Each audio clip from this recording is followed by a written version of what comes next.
Hi guys, welcome back to class of planning. You are with Rahul Sharma, your friend and guide, and this is the paper that you guys really have today for MEG1 British Poetry. As expected, paper वही आया जो मैंने बोला था आपको 80% chances है paper आएगा first RTC और बाकी होंगे ऐसे टाइप क्वेश्चन, तो पेपर बिल्कुल वैसे आया। और अगर आप लोगों ने कल की लाइव सेशन वीडियो देखी थी तो गाइस ये पेपर तो आपने इजीली क्रैक कर लिया होगा। मैंने आपको बोला था कि लाइव सेशन जो बोलूंगा आप प्लीज उसको गो थ्रू करें, and those will work out that particular class ये पेपर डेफिनेटली डिले होगा। जिनका नहीं हो पाया, नहीं कर पाए, guys don't worry, you do have a chance. अभी यहां डिस्कस कर लेते हैं पेपर को। पेपर की डिस्कशन है कि हमें कहां पे क्या आंसर लिखना था। It's all about these four. First of all हमें इनमें से कोई दो चूज करने थे जहां आरटीसी कर रहे थे, और आरटीसी पहली आरटीसी हमारी थी the forward youth that would appear must now forsake his muses dear, nor in the shadows sing his numbers longish। Sir ये अनएक्सपेक्टेड था, सीरियसली अनएक्सपेक्टेड था, जो मैंने भी डिस्कस नहीं किया था। दिस इज द होरेशो ऑड बाय एंड्रयू मावल। आपने कहा this is from the Andrew Marvell work. Andrew Marvell हमने सिर्फ टू इज कॉल्ड मिस्टर पढ़ी थी, नो डाउट अबाउट इट, सिर्फ मैंने वही कही थी कल की क्लास में भी, लेकिन ये ऑप्शन था। लेकिन बाकी तीन ऑप्शंस आए, वो तीनों ऑप्शन वही थी जो मैंने बोला है, आपको दो ही करनी थी। तो पहला तो हमारा आ गया होरेशो ओड से from the work of Andrew Marvell. Come up to next one we are having when that apple with this shadow shoot the dot the march had set to the root। ये तो 100% सबने किया हुआ। It's from the Jana Plow Canterbury Days। आपने कहा this is from the general problem Canterbury days, and we really do know, क्योंकि ये मैंने ऑलमोस्ट 4 से 5 वीडियोस में बताया आपको, सेम यही RTC. Come up to the next one. All human things are subject to decay, and when fate summons monarchs must obey। Sir all human things, do remember my video, मैंने अभी थोड़े दिन पहले RTC की video बनाई थी और मैंने उसमें इसको डिस्कस किया था। All human things are subject to decay, this is from Mac Flecknoe. मैंने कल की लाइव सेशन में भी ये हाईलाइट किया था कि मैट फ्लेक्नो आपको ऑन टिप होना चाहिए, and this is from there. All human things are subject to decay, and when fate summons monarchs just obey। Come up to the fourth one we are having। Oh, there's a blessing in the gentle breeze, a visitant that violet fans my cheek, though some half conscious the joy it brings from the green fields and the from you azure sky। Sir, the prelude from Williams Wordsworth। ये भी कल discuss किया था।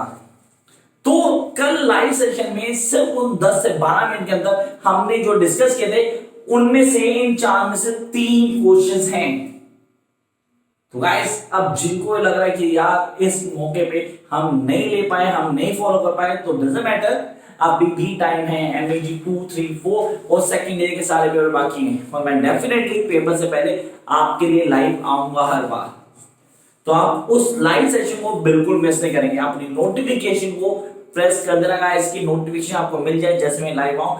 आप लोग come up to the second question. तो ये तो है हमारा फर्स्ट क्वेश्चन, जिनमें से कोई दो करने थे, एंड आई रियली थिंक कि आप लोगों ने सेकंड और थर्ड किया होना चाहिए।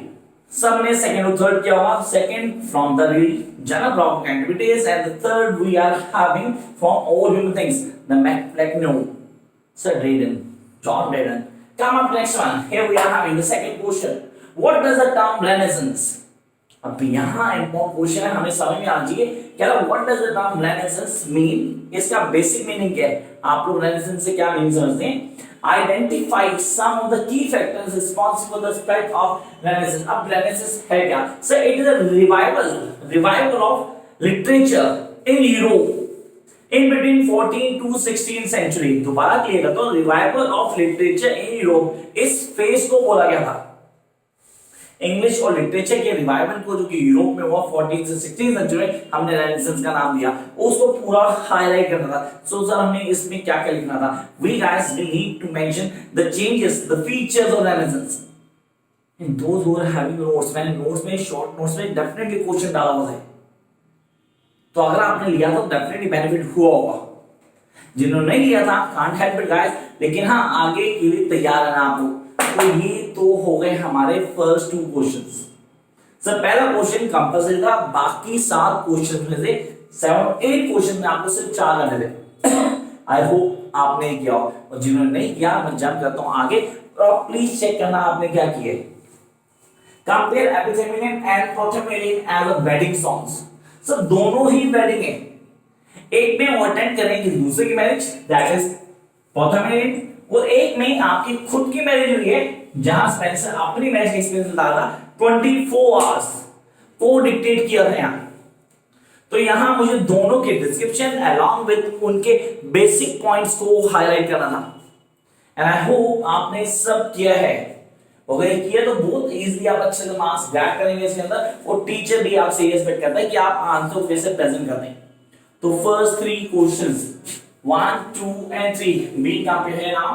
Come on, next one question here. What were some of the cultural and political factors that led to the making of Milton as the first major English epic? Sir कुछ चीजें दिमाग में होनी चाहिए। आपने कहा कौन से ऐसे चेंजेस थे जो कि मिल्टन को बनाते हैं first major English epic poet? It is the growth of political changes. Sir उस समय पॉलिटिकल चेंजेस बहुत सारे होते, आपने रिलीजन को लेके चेंजेस बहुत सारे होते, सर सोसाइटी में नॉर्म्स को लेके चेंजेस आते, वो सारे हमें बताने थे। ये थोड़ा ट्रिकी क्वेश्चन था, जिन्होंने मिल्टन और उसके फीचर्स को पढ़ा था वो इस आंसर को बहुत इजीली दे सकते। एंड दोस्त who have watched my video regarding Milton मैंने पूरी वीडियो बनाई थी गाइस, अब उन्होंने देखी होगी तो उसको पूरे पॉइंट्स में डिस्क्राइब करना था। तो दोबारा क्लियर करते हैं, क्वेश्चन था हमारा what were some of the culture and political factors that led to the making of Milton as the first major English poet. इसमें growth of parties, growth of religion and the rise of rationalism, ये सब mention करना था आपको। I hope ये किया हो आपने। Jump up to the question next. Why do you think the style become popular in an age of Darren and pop? Sir ये स्टाइल क्यों पॉपुलर हो गया यहाँ पे? उस एज में जो चेंजेस आ रहे उनको हाईलाइट करना, उसमें किन किन चीजों को बताना है, उसके साथ डेरन और पॉप की पोएट्री को हाईलाइट करना, उनके फीचर्स को हाईलाइट करना। सर डेरन पोएट्री की 3 से 4 पोएट्री तो खाली हमें हाईलाइट कर दी, जिसमें मैकफ्लेक्नो हमारा एक डोमिनेंट था, हमने उसको डील किया था। आपने कहा सर हाँ मैं वो अच्छे से बताता, तो इन पोएट्रीज को कॉन्सेप्चुअली अगर आप बता सकते थे तो आप इस पेपर को बहुत इजीली क्रैक कर सकते थे। Come up to the next question. What early imitation romanticism now do you find in Robert Burns? Sir Robert Burns की पोएट्री में आपने romanticism, sir is the first generation romanticism, उसको highlight करना था। आपने कहा सर ये कहां पे आता है, किनके साथ आता था? Do it come to the blacks और really words of the college? Yes it do come, it really can come with kids and sharing. No, अब यहां आपको उसके फीचर्स क्या थे, क्या हाईलाइट करता था। अलॉन्ग विद दैट अगर आपने यहां पे collection of certain poetry of Robert Burns add किया आंसर में, it will work in your favour. Come on next page. Assess the contribution of poets the First World War to modern British poetry. So First World War to modern British poetry. Modern British poetry we have just go through as modern British poetry. उसमें changes आए along with the contribution of poets. So this is completely based on your block 9 modern poets. वहाँ पे क्या-क्या पढ़ा आपने सब यहाँ से Come up next one. Comment on his poetic use of ambivalent attitude to the Eastern Rebellion in Eastern 1916. दोबारा कल की लाइव वीडियो में जाओ, मैंने Eastern 1916 को मेंशन किया था। मैंने स्पेशली कहा था कि आपको Eastern 1916 ऑन टिप होना चाहिए। आपने कहा सब what does it mean? Ambivalent means a mixture of feelings, जहां मिक्सचर ऑफ फीलिंग्स को हाईलाइट किया था, जहां पोएट किसी भी चीज की फीलिंग्स को पूरी तरह हाईलाइट करने की कोशिश करता है, और उसने यहाँ किया है। ईस्टर 1916 की बात कर रहे हैं। Come on next one. How does the confession poetry really, how does confessional poetry differ from the kind of poetry that was written in the early decades of 20th century?